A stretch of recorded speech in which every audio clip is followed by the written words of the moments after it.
हम बात करने वाले हैं डेमोग्राफी डाटा और बायोमेट्रिक डाटा के ऊपर। तो फ्रेंड, आज के इस टॉपिक के माध्यम से हम आपको बताने की कोशिश करेंगे कि डेमोग्राफी डाटा क्या होता है और बायोमेट्रिक डाटा क्या होता है। इससे फ्रेंड आप ये काफ़ी ज़्यादा इंपॉर्टेंट हो जाता है। ये जो दोनों डाटा होते हैं क्या होते हैं, इन डाटा को यूज़ किया जाता है, आपके काफ़ी ज़्यादा इंपॉर्टेंट हो जाता है कि दोनों डाटा इस्तेमाल कहाँ किया जाता है। तो चलिए फ्रेंड स्टार्ट करते हैं और जानते हैं। तो फ्रेंड, सबसे पहले बात करते हैं कि डेमोग्राफी डाटा क्या होता है। तो फ्रेंड्स, यहाँ पर हम आपको बताने चाहेंगे डेमोग्राफी डाटा उस तरह का डाटा होता है जैसे कि जिसके अंदर इंडिविजुअल पर्सन, किसी भी व्यक्ति की जैसे डिटेल्स होती है, जैसे उसका नाम क्या हो गया, उसकी एज क्या हो गई, उसके मैट्रिल स्टेटस हो गया, उसका एड्रेस हो गया, उसका कॉन्टैक्ट नंबर हो गया, उसका कह सकते हैं एम्प्लॉयमेंट हो गया, उसकी डिटेल्स हो गई, आप कह सकते हैं उसकी इनकम हो गई। ये जो भी डिटेल्स होती है डेमोग्राफिक इनकम हो गई, ये जो भी डिटेल्स होती है डेमोग्राफी डाटा के अंदर आती है। और किसी भी डॉक्यूमेंट डेमोग्राफी डाटा मांगे जाते हैं तो कह सकते हैं उन डिटेल्स के अंदर मैंने आपको बताया है कहना होगा। तो फ्रेंड ये तो होता है डेमोग्राफी डाटा।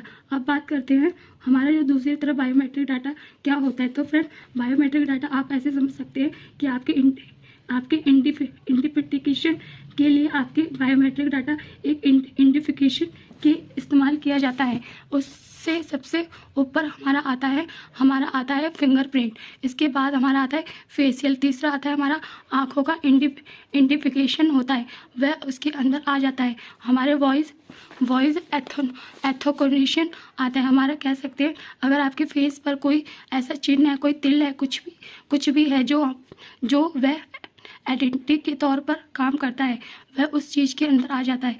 यहाँ पर आपकी जो वॉइस होती है जो आप बोलते हैं उसको आइडेंटिफिकेशन आता है, उसकी राइटिंग होती है, वह आपकी बायोमेट्रिक डाटा के अंदर आ जाती है। फ्रेंड, यहाँ पर जो भी चीज़ होती है बायोमेट्रिक डाटा के अंदर इस्तेमाल की जाती है। और यहाँ पर आपने नोटिस किया होगा कि जब आप अपने आधार कार्ड को अपडेट कराते हैं तो इसके अंदर दो तरीके का अपडेट्स होते हैं। पहला होता है डेमोग्राफी डाटा, फिर दूसरा आता है बायोमेट्रिक डाटा। तो फ्रेंड, डेमोग्राफी डाटा के अंदर नाम हो गया, आपकी डेट ऑफ बर्थ हो गई, आपकी एड्रेस हो गया, आपका कॉन्टैक्ट नंबर हो गया, इन सभी को अपडेट किया जाता है डेमोग्राफी डाटा के अंदर।